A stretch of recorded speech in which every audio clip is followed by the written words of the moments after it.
Hey, everybody, it's Dave here from Vikings First and Skull, and we have a show for you today. It is the NFC North Roundup show for Fans First Sports Network called Who Will Be King?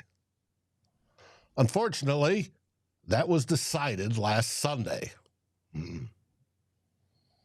Well, at least for the division. Let's see how the Lions do the rest of the way out. And in the meantime, we've got the Bears, who are knee-deep into their quarterback search. And then we have the rest of the division that gets to line up and play on Super Wild Card Sunday. Or not Sunday, but weekend. One game will be early, and the other one will be late, if it's played in L.A. at all. Uh-oh. All next on Who Will Be King?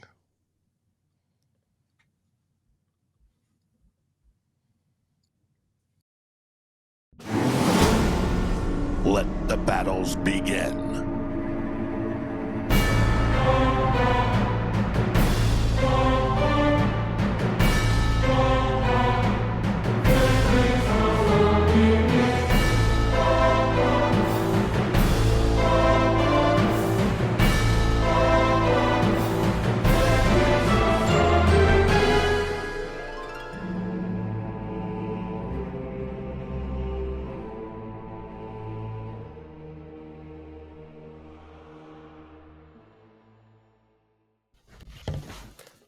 Hey, everybody. I'd like to welcome everybody that's joining us today. I've already seen Chris and Sala in the comments.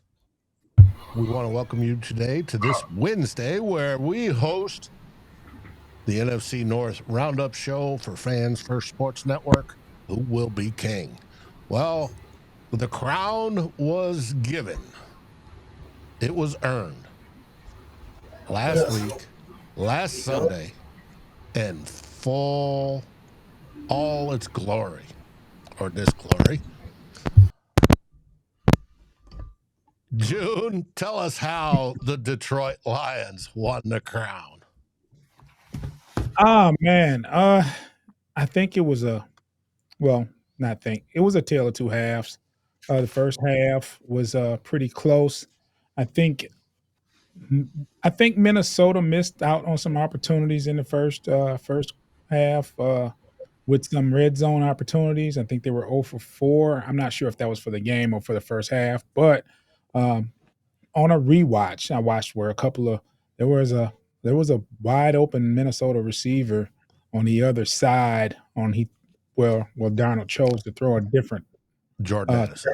Yes. yeah.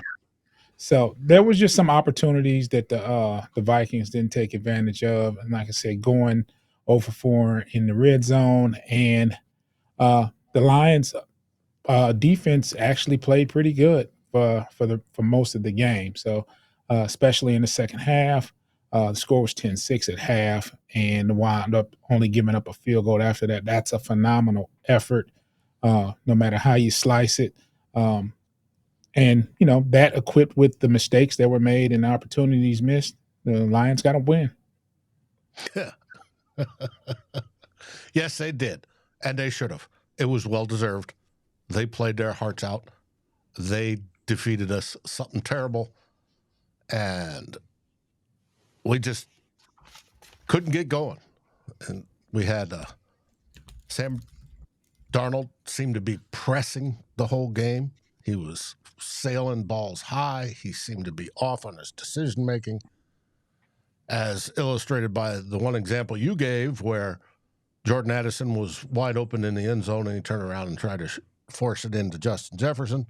On the right side, you know exactly what I'm talking about. Yeah, I know too well, very much too well.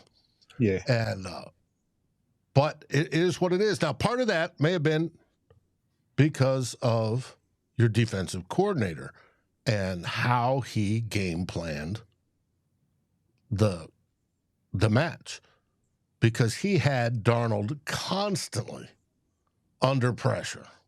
Foster, how did he do that? I mean, his Aaron Glenn's game plan, despite the fact that it's heavily scrutinized. I mean, he puts a lot of pressure on his cornerbacks to play man-to-man coverage, despite who it is. I mean, we had Amik Robertson, who I didn't realize until today had a bit of a hometown rivalry with Justin Jefferson, but he took it. He took that role and executed very, very well. And then even Terrion Arnold, he shut down um, Jordan Addison. He had one reception for 0 yards before Arnold ended up leaving the game. But yeah, our defensive line had a very good game. Levi Anzarike was our top scoring player PFF wise, actually outside of Jack Campbell. But defensive line wise, he did. And then Muhammad had a pretty strong game as well on the defensive line. So yeah, I think the game plan was definitely to try to have Darnold under duress and force him to make some plays. And execution wise, that just didn't happen. They went 3 for 12 on third down, and no, I'm not sure what their actual third down rating was, but they were 0 for 4 in the red zone, and they didn't fare very well on third down either. And ultimately, that hurt them. 3 for 13 on third down and 0 for 3 on fourth down. That's what it was. Yeah, it was bad. It was bad on our part, and I kept expecting Sam to settle down because he started out jacked up before, and when he misses high. But he usually takes a deep breath and settles down. And once he got hit out of bounds, it was in the second quarter, I believe, I thought, well, here he goes. He's going to settle down because he threw the next two passes right on the numbers. But nope. He just kept getting bothered. And we couldn't get him out of it. Kevin O'Connell was a little frustrated, a whole lot frustrated after the game, and couldn't understand it. Took it sort of personally. Now, at the end of the game, when he and Dan Campbell met, and Dan Campbell forecast the future and said, we'll see you in 2 weeks, I don't know if that's going to be the case, but it was a heck of a game, and I salute you. NFC North champs 2 years running. I'm going to tell you something, Dave. I'm going to tell you something. I did not want our Lions to go play the Rams in Los Angeles that first round. Stafford has a vendetta. I mean, that's one thing I didn't want to see in LA first round after a loss. Like, no. Well, we get to instead. So you don't have a vendetta against you guys, though. No, and we'll get to that game here in a bit. But there was some other pleasure that happened last Sunday as well. The longest and most storied rivalry in NFL football took place. The Chicago Bears went up to Lambeau Field and messed up a one-car parade. Pay, tell us about your game. Well, it didn't have the type of gravitas or weight on this game like you two gentlemen's game had. Shout out to Aaron Glenn. But we talked throughout the week about what would probably be the best outcome for the Bears. Do you want to win? You want to, go into the off season with a win? Have some high spirits and all the rah stuff attached to that. And I was dead set, like, no, we need to keep our draft position. In fact, we need to better our draft position. A pity win against the Packers doesn't do anything for me. And I don't think you can get any good reps from our quarterback or anybody else for that matter in a game that the Packers probably wouldn't play their guys. You're not going to hear me say this often, Dave, but I was wrong. I was big time wrong. That win felt great. It felt so good. It was euphoric in a way that I can't even describe. Um, we broke two different types of 11-game losing streaks, and having that weight off our shoulders right now, going into the off season, oh, such a beautiful feeling. And it couldn't happen against a better team. The Packers, they walk around with their chest poked out. But can you guys tell us? Does anybody know their Packers division record this season? Same as yours. Exactly. The same as the Bears. And the Bears should have swept them. They should have got swept out the division this year. That's how much faith I have in the Packers. Their short-lived playoff life. That's going to happen this season. So the Bears, like I said, they go into the offseason 5-12. This was it 5? No, 5-13. This No, 5-13, right? That's the record. no. 5-12, 17 games. I'm sorry, 5-12. Matt. I'm thinking 18 weeks instead of 17 I games. mean, you don't have to give them more losses than they got already, man. You're right. I shouldn't. They got the fair amount that they got. They Yeah. didn't get any more. Well, that Patriots loss should count for more. But be that as it may, we will go into the offseason feeling ourselves, carrying our royal oats a little bit heavier than usual. And for those that wonder about the draft standing, we came into that game carrying the ninth draft pick. If we lost, we could have moved up to maybe the 7th. As it stands, we won, and now we have the 10th. Mm-hmm. So we didn't lose much with that game. So we gained a W. Got to pump our middle fingers up at the Lambeau crowd, and we pretty much still have the same amount of prospects staring at us at the 10th spot. So it's a great weekend for me, Dave. That's awesome. I'm sure Caleb enjoyed it. Got the whole team fingernail polished and everything. Caleb doesn't have a losing record against the Packers. He came out of his rookie season 1-1 against the Packers. We haven't been able to say that since 2018 for any quarterback. Caleb is on his way. What did he end up with on the season? 3,500 yards, 20 touchdowns, 6 interceptions, a passer rating of 82, which I think that's highest for his class. No, I know maybe I'm thinking about his TD to interception ratio. In fact, I know I'm thinking about the TD to interception ratio. What else? And he didn't get sacked 70 times. Oh, I did see, right, prepping for the show right before, you have an above average offensive line according to polls and the pass block and rushing rates. See, Dave. See. I wanted to keep the spirits high. I didn't want to talk about Brian Poles and his constant lies. I wanted to leave that. I would leave that for the back burner. Ryan Poles, he said that last offseason too. We have a pretty good offensive line. 4 to 5 starters when we came into the season had durability issues and reliability issues. And what did we see all season? Durability issues and reliability issues. That's all we saw. And if Ryan Poles still think that's good enough to compete, Ryan Poles can turn in his resignation right now. You would like that? I would. I don't think he's the right guy to be picking another head coach anyway. So save us some trouble.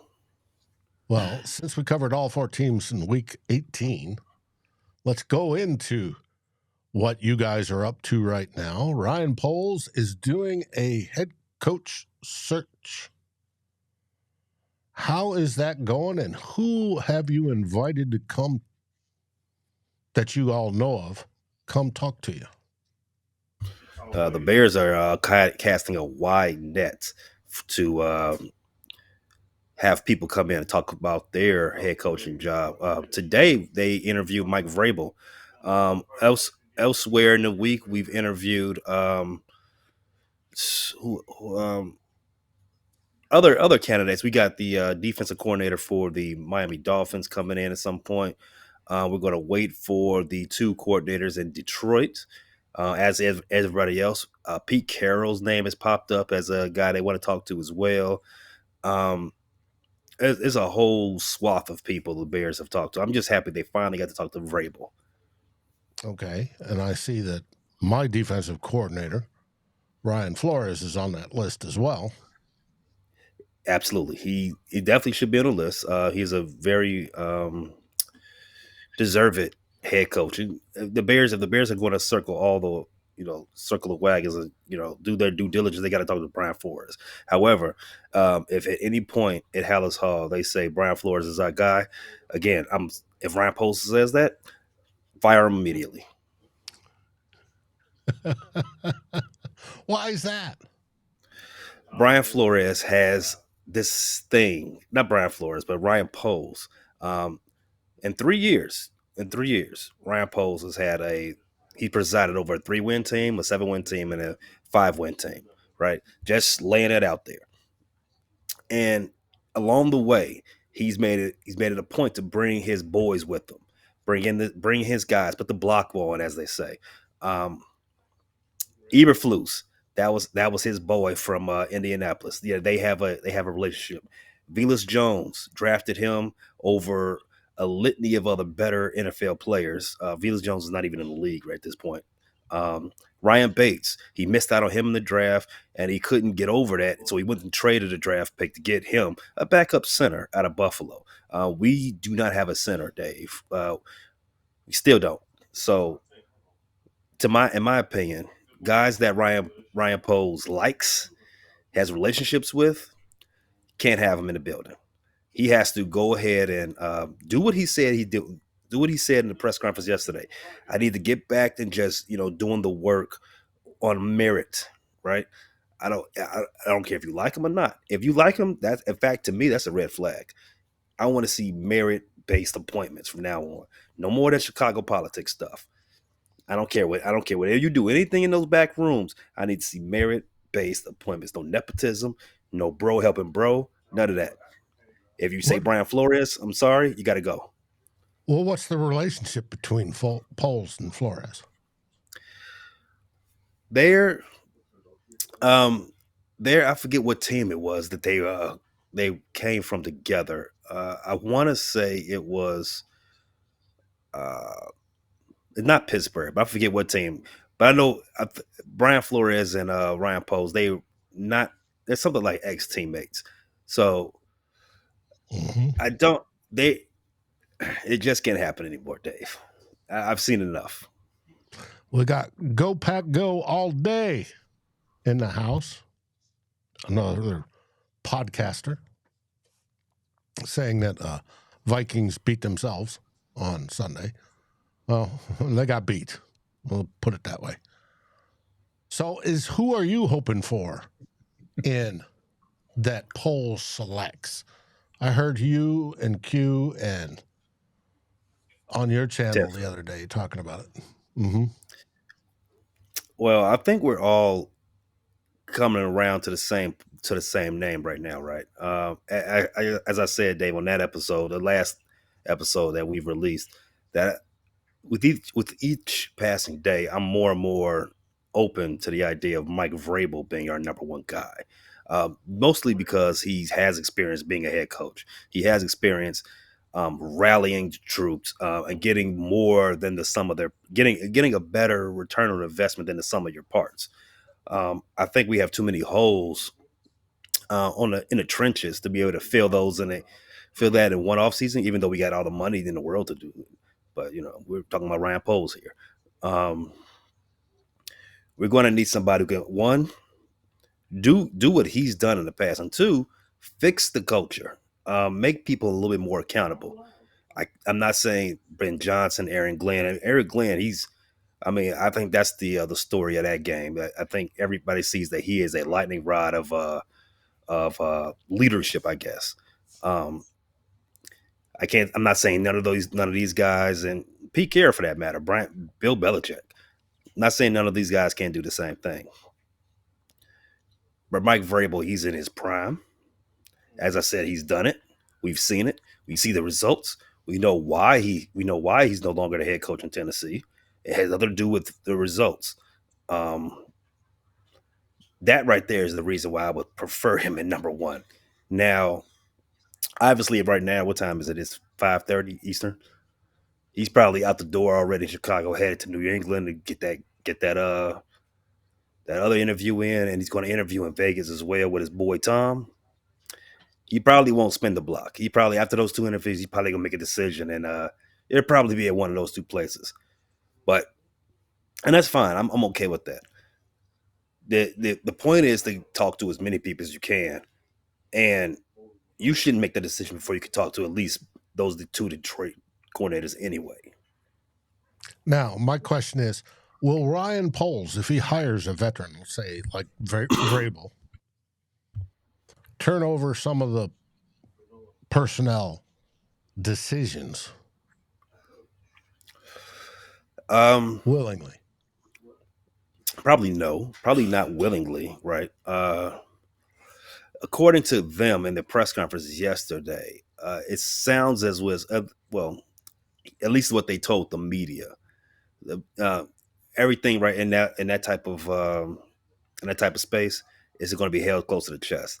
What they tell candidates is going to be something totally different. It's exactly what they said.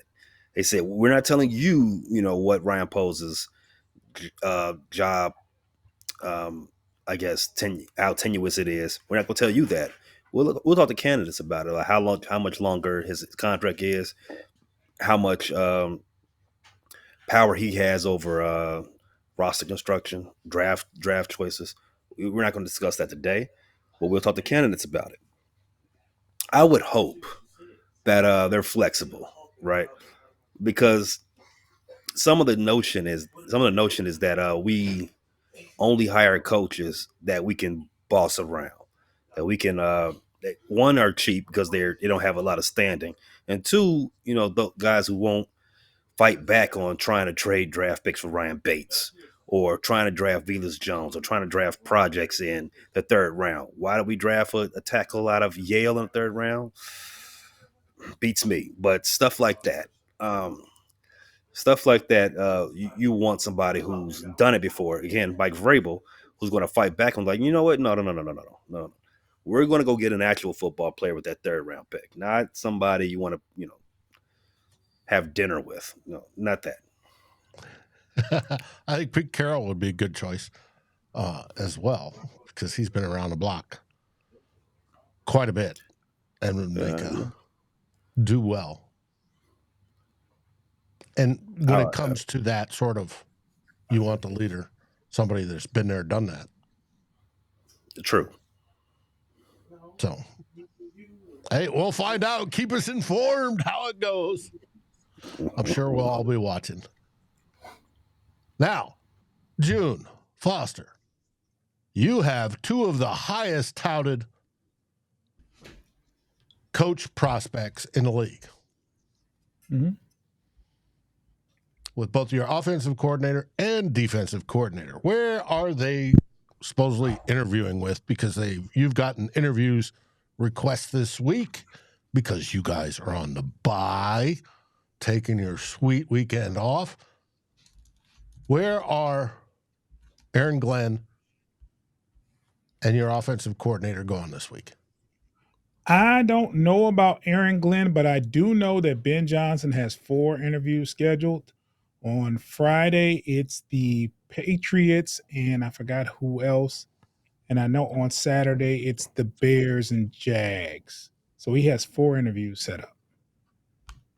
And from what I can see, Glenn's got an interview with the Bears on Saturday and the Patriots at some point. That's what I can, my quick research here. Gotcha. Scottish Bear says polls gave a lot of rosters say to Flus, Brisker, Dexter, Pickens, Flus, and a big say in these had a big say in the guys coming in. Do you believe that, Pay? I absolutely do not believe that. If Poles said it, I really don't believe it even more so because Poles has demonstrated that he's a liar. Flus, to his, I mean, I don't want to throw any dirt on the man's, proverbial grave now that he's no longer there, but Flus did nothing but lie every time he got in front of the media. So I don't know, but let's say it is true. Flus hired him. Poles hired Flus, and Flus drafted at least 3 of those guys in front of the number 1 tackle and a number 1 center in the draft. Not to say none of those guys are bad, because I think everyone except Pickens is an outstanding player. But again, at some point, you got to address the weakest part of your team, and that looks like a dereliction of duty. We won't talk about Pickens, but he seems like just something. We'll let the Steelers deal with that. But okay, June, what are you guys doing over the weekend? Anything? You talking about individually or the team? Yes. Individually, I'm just going to sit back and watch the first round of the playoffs. As a team, we are getting a well-needed rest. I'm sure everyone else needs a rest, but I'm just saying, like, with possibility of certain people being able to come back within the next week or so, it definitely helps to have this bye week this late in the season. We're anticipating a couple of people that haven't played to be there next week when we do play our first playoff game of the season. So, okay, Foster, who do you expect to be healthy? It looks like Terrion Arnold, who left. The injury actually looked not very good, but I see that he's in a boot and that he is day to day. So I think, and he just seems like a good spirit. He doesn't seem, when you have a serious injury, it's usually apparent in your demeanor and stuff like that. So it seems like he's in good spirits. So with that week off, I think he'll be back. And then David Montgomery is highly likely to be back for the divisional game. So very excited about that because we were pretty concerned that he was going to need surgery. He got that second opinion, and now he will likely be back. Rickishaw. They expect him Rickishaw. Okay, yeah. I didn't know. Okay, yeah. When's Hutch due back? Not this Super Bowl.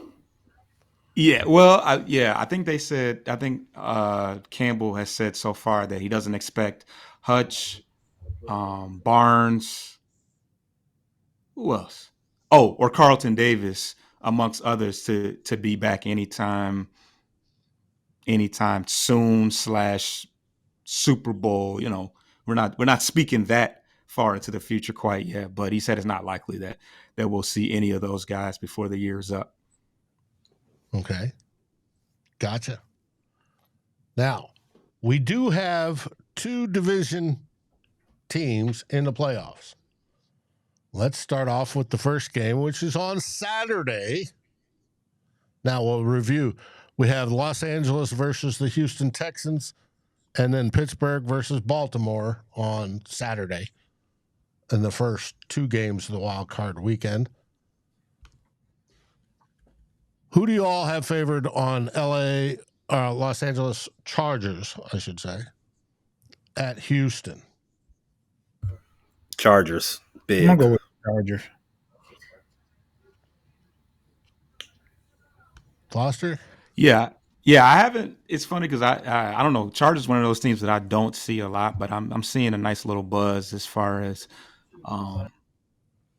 just how people feel about the team as a whole. And I think Houston's I think they're a little discombobulated. They got a young quarterback, and their receiver just had that gruesome injury. So I don't think that they are ready to make that next step yet. Mm-hmm. I agree. All right, second game. This one's Pays more the expert on this because he talks with the Steelers boys every day. Pittsburgh at Baltimore. This should be an absolute gangbuster rival game, or will it? I know who he's going to pick. Oh yeah, you definitely do know who I'm going to pick. I got Baltimore. Baltimore's a 10-point fave, and then we ride with the Purple Gang. So the only question mark is in this So does week Dave. 18. That's true. Only question mark is Zay Flowers plays. I don't think that should have much weight on the line or anything like that. I think Baltimore can still do a lot of things they like to do in their offense. Sans Zay, but Zay is a very integral part to their moving forward. If they want to have any if they have any aspirations or continue to look like their usual self further down the playoffs. But for Pittsburgh, I think they got that mental monkey off their back. I think they can handle Pittsburgh fairly easy. I don't think there's going to be much of a show. Baltimore, I got them by 2 scores. Is Russell going to cook, or is he cooked? Russell is, the real Russell showed up. Yeah, that little Cinderella run he had, that's lit over. That character's back to a pumpkin. Mm-hmm. Then on Saturday we opened up the slate with Denver at Buffalo. Bo Nix and Josh Allen. Praying for Bo. Much rather see him. I suspect Buffalo's gonna. I'm picking Buffalo. Yeah, I think Buffalo's. Even the only thing about Buffalo is the majority of that defense. In fact, majority of both sides of the ball, they haven't been here before. They're a young team, minus Josh Allen. I mean, Josh Allen's still young, but he has a lot of playoff experience. But so in some respects, this is a young, unproven team versus another young, unproven team with Denver against Buffalo. So I think it comes down to what kind of games they can play with the rookie Bo Nix. Bo Nix, in my opinion, because I've had these discussions a lot, and who's actually the best rookie quarterback. Bo Nix, he gets away with a lot of dink and dunking. So they might test him, might bring a lot of people up to the line, which Buffalo likes to do. It's like, you got to beat us with your arm. And we have to find out what Mr. Bo is made of. Oh, he's done it this season, much to the chagrin and surprise feelings of others in this league that thought all he was dink and dunk. That was his, MO coming out of college. So it's going to be interesting. And the weather, they're both outdoor teams, so I don't suspect that's going to be any big deal. Then we come up with our division mate. The Green Bay Packers go to Philadelphia to take on the Eagles. We all want the Eagles to stomp the Packers, but will they? June? Let me tell you something here, Dave. Oh, okay, Peg. Go ahead. Let me tell you something here, Dave. The chances of Green Bay with coming out of that game, missing Christian Watson and Jordan Love hurt again for like the third, fourth time, the chances of them going into Philadelphia and winning looks a lot like those rows we talked about in Kansas City. Hell froze over. I don't see it happening. Jordan Love, I don't have high praise for him as far as a big game quarterback. In fact, we talked all offseason, after he got that contract, after only 8 games, 8 good games, he got a massive $75 million guarantee, $75 million signing bonus contract. You extrapolate that over the whole season. How did he look? Did he look like a top quarterback to you? Absolutely not. This is where top quarterbacks play. The playoffs, get them out of here. The real green team gonna win. Go ahead. I mean, he did good in that Cowboys game, though. I mean, we're not gonna act like he's just never done anything in the playoffs. Well, you gotta do it again in this league. Plus, he's got a broken wing. Mm-hmm. Yeah. Go ahead, Joe. My bad. I have to go with Philly. I have to go with Philly, and this has nothing to do with disdain of the Green Bay Packers. It's just Philly has shown in the big games with their full lineup that they're just a better team than Green Bay. It's going to But be I hate to interesting. admit it. I would pull. I would much rather see Green Bay than see Philly. So if I'm being full disclosure, I would not be upset if they beat Philly. Are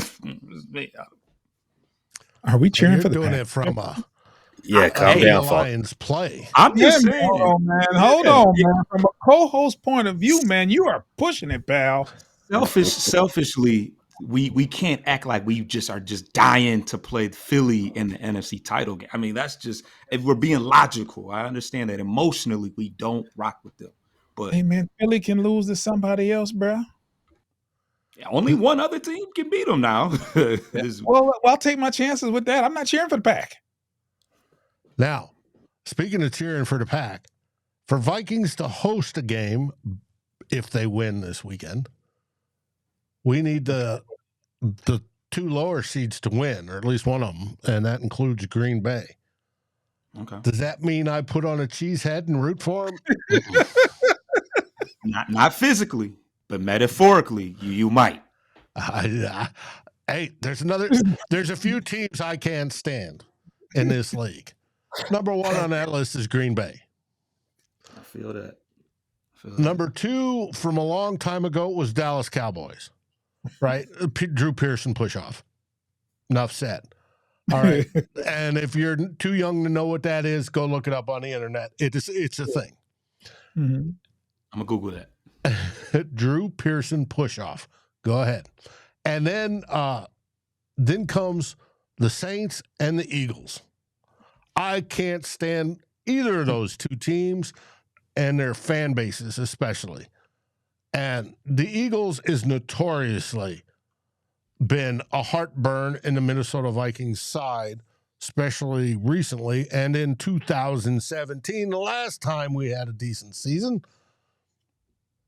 And it's hard for me to deal with. You know, it's the one that you hope the meteor hits the stadium type deal. It is. I can't. Now, who do I think is going to win? It's probably going to be Philadelphia because Jordan Love's injured. I think the Packers are frauds. But there you got Lamar Jackson, who's still trying to recover from that's Baltimore. Jalen Hurts. You got Jalen Hurts that's still trying to recover from the concussion. So Dave said he'd rather win. They'll just win on the road. Damn that. It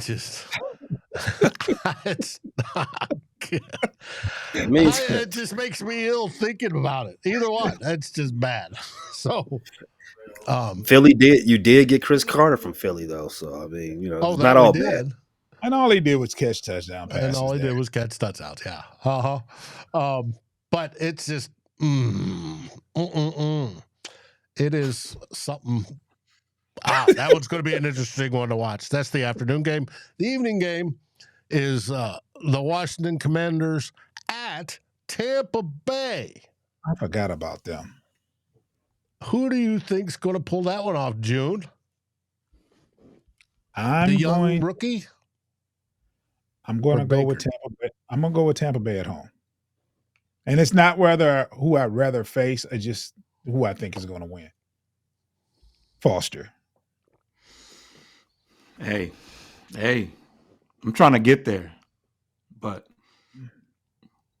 if you ask, just a thought, not a wish. It's a thought. You can separate them. If the Eagles win, this is the team. In the Eagles.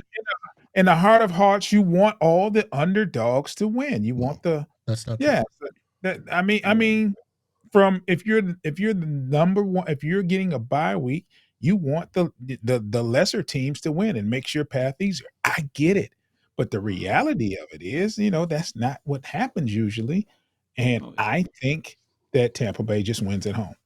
I think Washington. I don't know, man. I think just Tampa Tampa Bay is different at home. Pay, do you think Baker Mayfield's hot and cold? Some days Oh, he yeah. looks like a Oh, Pro yeah. Bowler extraordinaire, and others he looks like garbage. Oh yeah, that's the Baker experience. And I think for you guys that's still in the playoffs, I think it's fantastic for you that the two most dangerous teams are playing each other first round. At least get one of them out the way. Baker can beat anybody, and you've seen that firsthand. Detroit. Yeah. Baker is not to be trifled with. Baker, he's shown up in the playoffs before. He's done things in the playoffs. He's won games and more than once. Um, you definitely cannot excuse Baker at all, and especially, and in fact, he's beaten teams he has no business beating in the playoffs. Shout out to Pittsburgh. Um, on the flip side of that, the Commanders, they're too young to know what they're not supposed to do, right? And that's a dangerous squad. It's dangerous proposition as well. Come this time of year, Jaden Daniels, another guy who's he's electric. I think, but I don't want to say that. I don't want to besmirch him, but he's electric. And if anything, if you don't bottle him up early, he can become one of those problems make the game a lot longer than it necessarily needs to be. This is a real good toss up, Dave. I'm also going to ride with Tampa Bay only because of the Baker factor. Because as Baker, he shows up at big games, and that guy. I do not doubt Baker at any point anymore. Plus, it's in Tampa. However, it should be cold there. I know today it got down to like 42 in that area of the country, which is by far, it's like 50 below in North Dakota. They're not used to it. They're all bundled up in their Michelin suits and flip-flops going outside. So it should be interesting. It's going to be interesting. That leaves one more game, the Monday Nighter, where my Minnesota Vikings travel out to Los Angeles to meet the Los Angeles Rams at SoFi Stadium, which now is a maybe. Why? Fires. Because the Palisade fires. Wow. The NFL announced today they are monitoring the situation. Now, SoFi Stadium is 15 miles south of the Palisade fires. It doesn't look like it's in real danger. This, 15 miles where the city is going to have to burn for that to be in physical danger.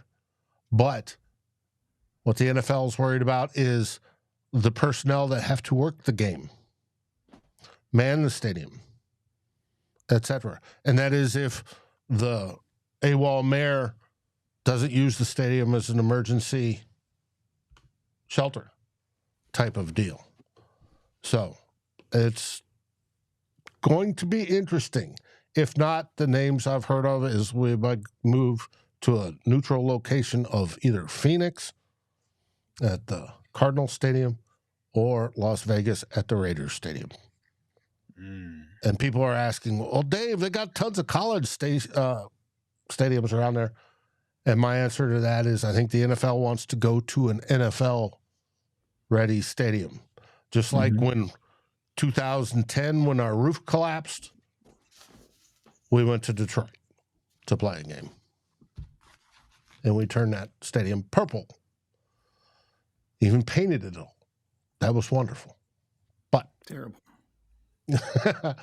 but I think it's going to be interesting. Do the Minnesota Vikings bounce back after that horrible game and loss last Sunday? Or do they go down to the only other team that beat them this year, the Los Angeles Rams? Pay, what do you think? One more thing you got to worry about over there in LA is the air quality. So that's one more thing. And So that stadium is not, even though it's got a roof, it's not enclosed. no, The roof floats. It's on its own separate Mhm. own separate frame. So one about the game, if they do move to Arizona, which is a fantastic venue, Westgate, where the Cardinals play, is one of the better hosting sites for a lot of big events, similar to what they do in the South with the bands and the Superdome. But in any case, in the game versus the Rams versus the Vikings, I do think not the Rams, but the Vikings hold a slight edge over the Rams. The Rams, um, they've gotten better in two areas as the season has went per se proceeded along. Protecting the Matt Stafford against quick pressure. They're getting the ball out a lot faster, um, and getting to the quarterback.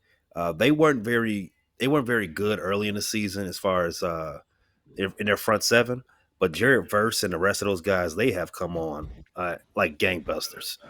Um, as you saw against the Detroit Lions, Aaron Glenn, like I said, I think that's a story coming out of that game. Aaron Glenn's rising up the head coach totem pole. He had Sam Darnold out there seeing ghosts. Jared Verse, We don't like that term in Minnesota. I bet they don't like it in the Meadowlands either. Um, if Jared Verse and the I forget the defensive coordinator name out there in LA, but if they can get Sam Darnold on his back foot and confuse him a little bit more as you just saw with this last game, if that tape that Aaron Glenn put out there, if it tends to travel well, uh, I'm Darnold may be back in camp with you next year. With that said, I think if all things are equal, I think the Vikings should win that game. But I think this is another one of those that there's some things that get to be decided on the field. I don't think this is a strictly paper game, if you know what I mean. No, and the things that hurt the Vikings the most, whether it be pressure up the middle or how they play, there's two teams that have used it against us this season, and then we lost to both of them. One of them twice, and the other's LA. And that defensive front scares me. Now, overall, do we have the better team? I believe so.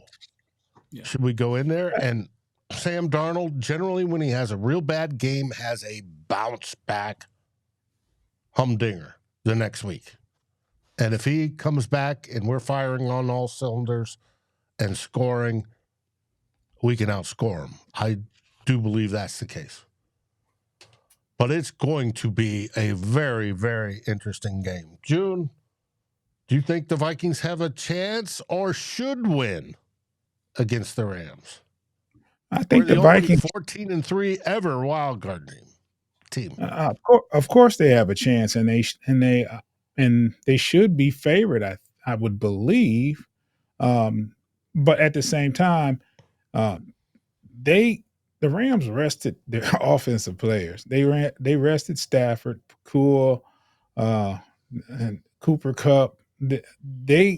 I expect a shootout. I expect a high scoring affair, and I think the team that gets the don't shake your head, man. I didn't do that with your commentary pay. You're 5-12. You just be quiet. Mute up for a second there.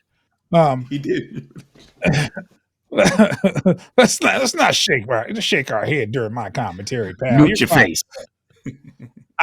I expect a high scoring game, and I do expect the Vikings to have more stops than the Rams. So yeah, but I expect a lot of scoring. You tell me you expect it to be one of the most entertaining games of the weekend? That I think I think we're going to see a lot of throws.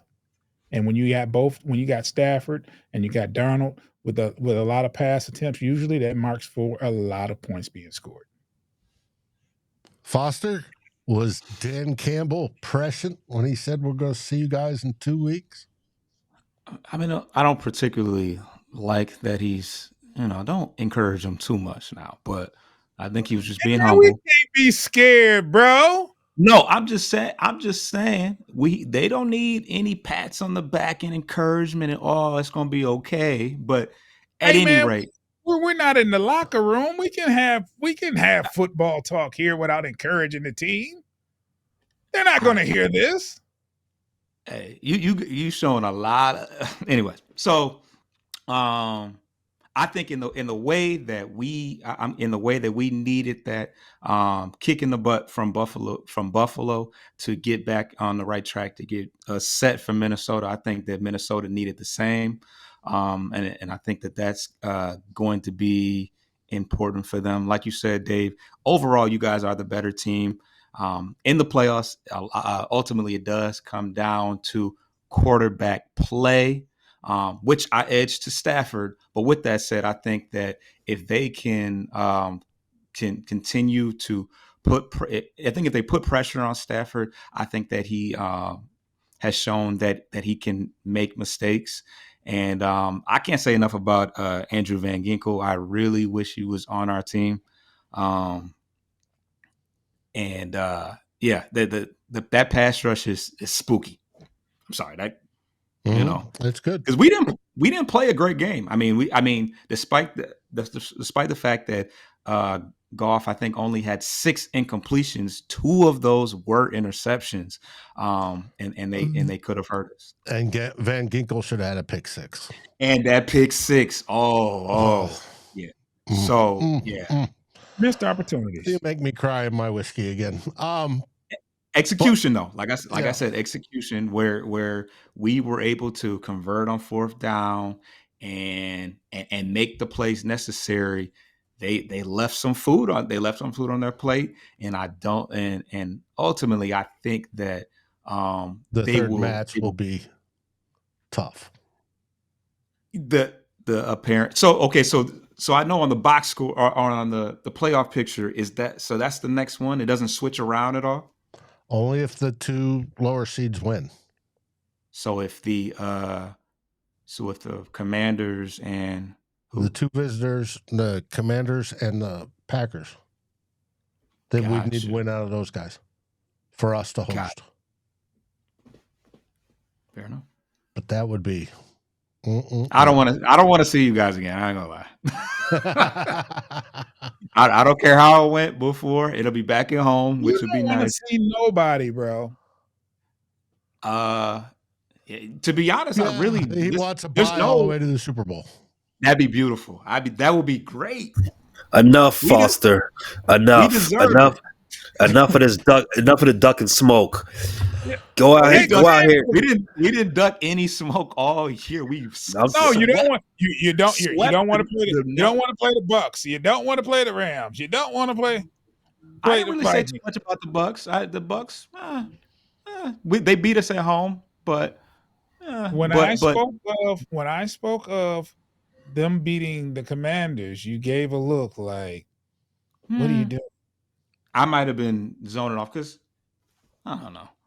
That's a pretty evenly matched. I think that's an evenly matched game. I think you can flip a coin on that game. To be honest, you just edge it to Tampa Bay off of the home field advantage and the rookie quarterback aspect of things. But it's tough to beat a divisional opponent for a 3rd time in the year. That is in my office, Foster. After this show, in my office,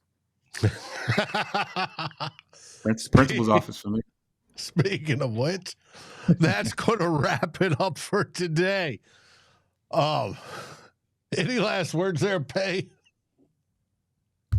Hope you all have a fantastic week and all of the best outcome for the playoffs happens for you, both of you guys. I know on my network we have a I'm the black sheep. They say, "Oh, we're not riding for none of our division rivals. I mean, we can all lose." Me, because I do this show with you guys, I want to see you all meet again for the third time. Meet again. Let's figure this thing out once and for all. Even though it's been figured out quite a few times already, but But the last one would figure it out for good. It doesn't matter what the other two would do. So, But I understand. Pay, speaking of your network, what is it? that is the Frustrated Chicago Sports Fan channel. You can find that on YouTube. It's same name. Anywhere you get your podcasts, Apple Podcasts, Spotify, iHeart, Amazon Music, Pandora, and all the rest.